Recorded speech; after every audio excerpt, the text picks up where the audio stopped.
When is that one time that you had to turn to the dark side? One day, my daughter came back from school and ran into my arms like she was scared. I could feel her shaking, so I took her inside and made some French toast, which was her favorite food. I thought she just had a really bad day and missed being at home, but I couldn't have been more wrong. Once she calmed down, she told me, "Mommy, something happened today, and I think I'm supposed to tell you about it."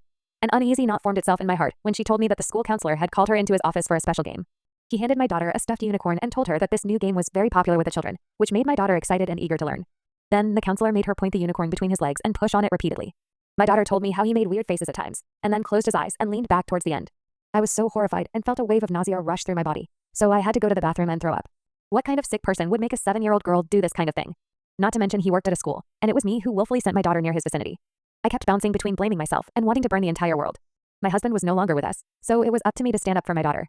I don't know what made me approach the school administration before the police, but that's exactly what I did.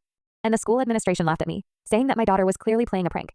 They said they had heard other students make similar jokes about the school counselor, and said that parents should teach their kids not to lie. By the time I made it to the police station, the school had already called them and explained the situation.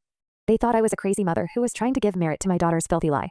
I had looked straight into my daughter's eyes when she told me this story, so I knew she was telling the truth. But no one wanted to believe me, and I felt like I was in a nightmare. This is when I remembered something important, and ran back home to open my jewelry safe. Inside there was a note that I hadn't looked at for a long time. You see, although I was currently a doctor, I had been a very inexperienced nurse at one point. And one time, a very stern-looking man with a lot of face tattoos walked into our hospital with a bullet wound. No other nurse wanted to treat him since he looked so scary, so they sent me. I convinced myself that everyone deserves treatment, and cleaned his wounds with the utmost concentration. I even engaged him in conversation, and joked about how he should stay away from bullets in the future. When it was all over, the guy thanked me and handed me a note with his phone number on it. He said, "If you ever need someone taken care of, I won't ask for any payment." I typed in that phone number, and to my surprise, it actually connected. I told him who I was, and he said, "I remember you. What's the guy's name?"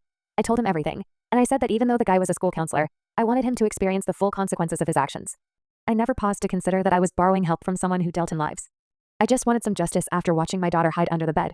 2 days later, they found the counselor's body under a bridge, along with a folder that contained proof of his several atrocities. The school was forced to apologize and send all the victims a huge check as an apology.